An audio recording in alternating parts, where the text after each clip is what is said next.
Hey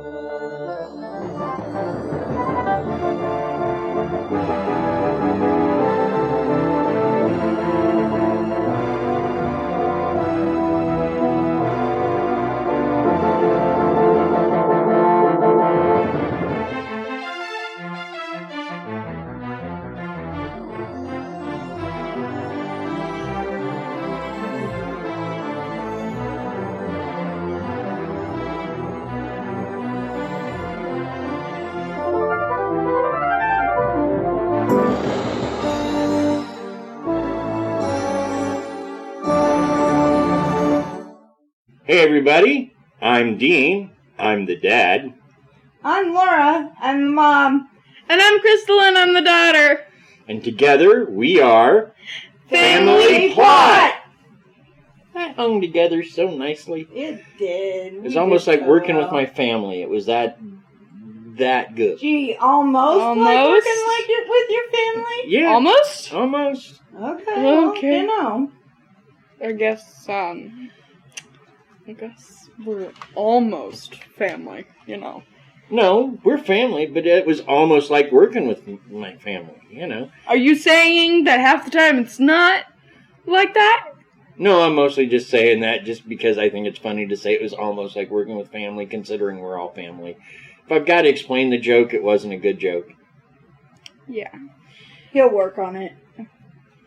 Or you will work on getting a sense of humor. One of the two, you know. How dare you?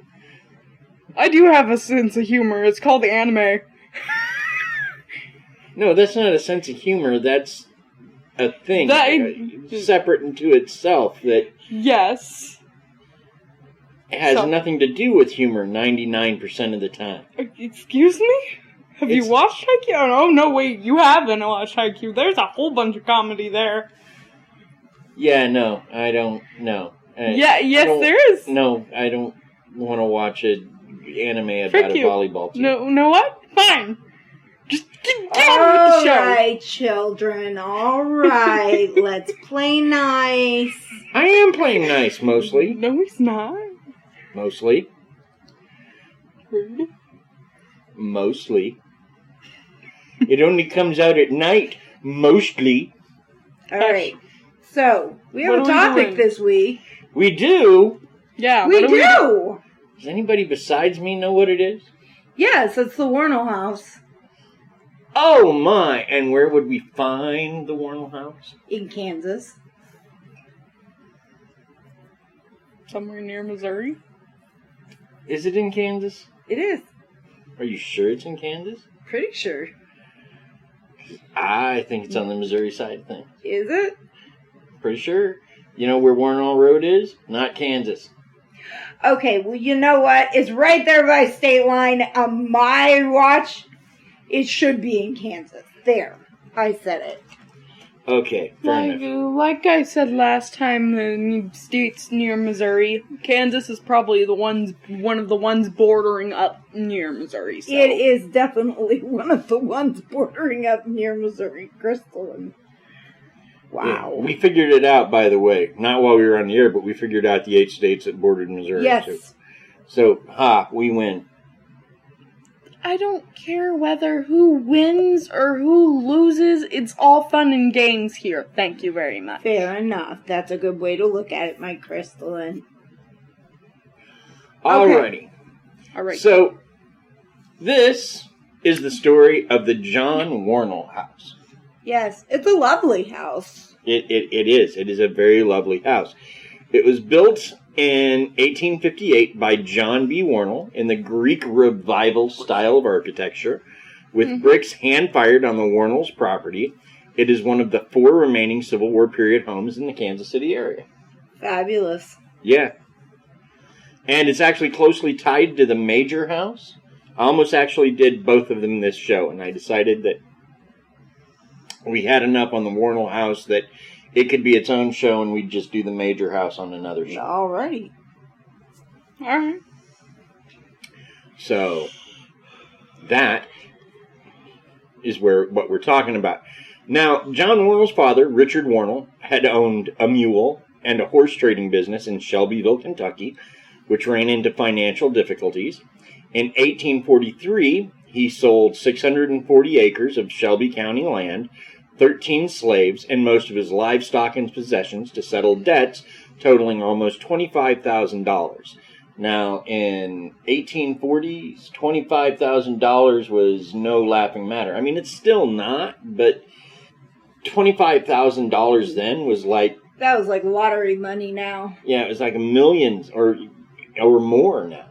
So it was a massive sum of money. With the rest of his money, Richard Wornall, his wife Judith, and their 2 sons, George Thomas and John Bristow. You remember John B? Story about John B. Well, they moved to Westport, Missouri, because if you're going to move to Missouri, Westport was the place to move. Actually, Westport was most of the city back then. Interesting. Yeah. You learn something new every day, I suppose. Upon their arrival in 1843, in October, Richard Wornall purchased 5 slaves and a 500-acre farm from the town father, John Calvin McCoy. The land, for which Wornall paid $5 per acre, stretched between present-day 59th and 67th Streets, from State Line and Main Street in what is now Kansas City. Wow. Nice. So, it's a pretty big plot of land. Good stretch of the legs, as they might say over in Ireland. Yep. And eventually John B. Wornall inherited the property and built the present house for his second wife, Eliza S. Johnson Wornall. Second? Yep. Eliza was his second wife. What happened to the first?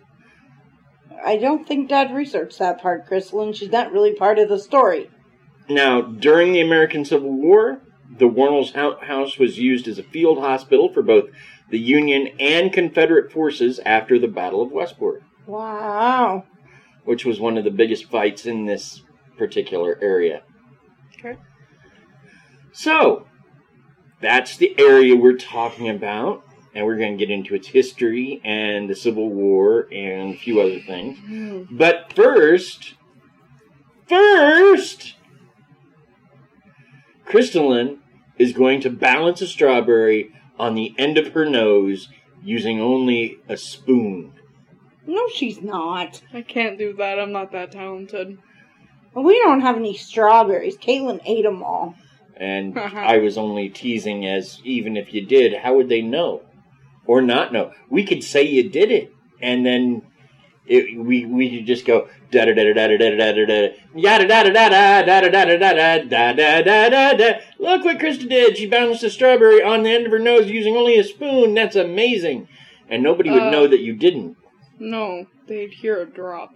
Like I said in the past in the last episode, or the one a few before that, everything you do makes noise. So that would probably make a lot of noise if it fell. Krysta? Yeah. Who edits the podcast? You. Do you think I'd leave in noise of a strawberry dropping if I said you successfully balanced it on your nose and the end of a spoon? That's cheating! Okay. But since we're not going to do that, I think we ought to do something that the people listening know if we've done or not. I think we should do Krysta's Weird Facts. Krysta's Facts? That's what I think we should do. Wait a minute. Let me cue the... Elephant?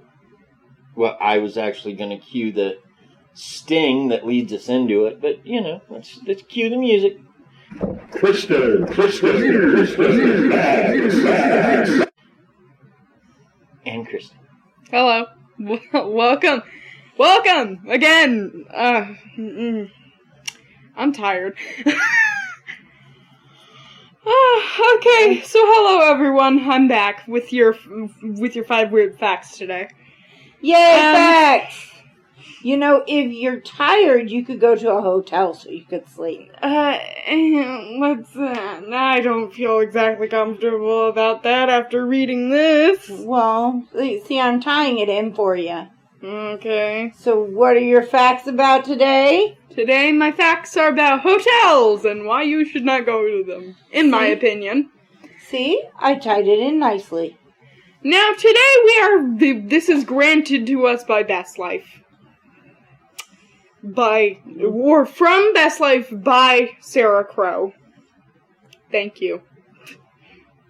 Not yet. Keep it up. Alright, number 1. There's a good chance that bugs have been there. In hotels. In hotel rooms, anywhere. Yeah, there's probably been those nasty little critters we call bed bugs. Ew. Yeah, we don't want to think about them. They're itchy and scratchy and gross. Yeah, we don't like them. Bite. Itchy, scratchy, show. Oh, yeah, no. Okay. Go away. No, I don't like that song. It was bad. Alright, number 2. Housekeeping may ignore that do not disturb sign. Ooh, that would be uncomfortable. May? Yeah. They may ignore it. Just so they can get in there and clean. May? They don't know how to read it. Okay, don't be rude. And I'm not being rude. Some respect privacy. I spent 20 years on the road, getting my hotel room barged in by a series of housekeepers, all from countries where they didn't speak a language. They used their mind for telepathy, so they didn't have to read. So the concept of reading was foreign to them.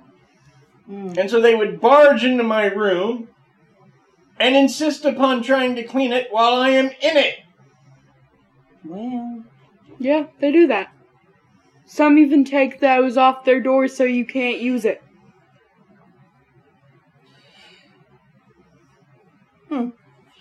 It's better having one than not having one at all, isn't it?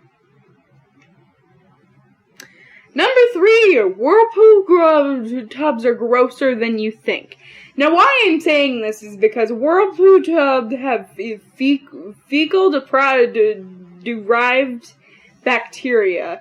81% contained fungi, and 34% had Staphylococcus. Yeah, bacteria. So, yuck. Yuck. Well, that's why I only ever use the hot tub at the YMCA, because they test it for that stuff every hour. I see. And if it's shut down, it's because they detected one of those things. I see. They decided to clean. That's why I like the YMCA's. Number 4. Standard bathtubs are pretty darn gross too. So, if you think we were just gonna stop there with bathtubs, no. Well, we still have more to go. What's wrong with you? I don't like Krysta's facts tonight. They're kind of making me nauseous. They're kind of making me want to take a shower. Yeah, I don't like them either. So yeah, there's a lot of bacteria in hotels, let's just say that. But let's just stop with 5, number 5, so we can get on with the show, because I'm getting itchy, y'all. She's making herself itchy, y'all. Number 5. More expensive hotel rooms aren't necessarily cleaner. Yeah, true enough. They may seem okay from a look away, like it's a big room. Yeah, it's very nice, but it's not clean. It has too much bacteria. People have been killed in hotels before. Well, yeah, I mean, Not sure. Cool. You know, we're getting ready to go back and talk about the Wornall house again, and people died there too, so. Death. Yes, lots and lots of flaming death. Alrighty, let's get back into this then. Bye, guys! Well, actually, we kind of were. We were talking about flaming death, and that's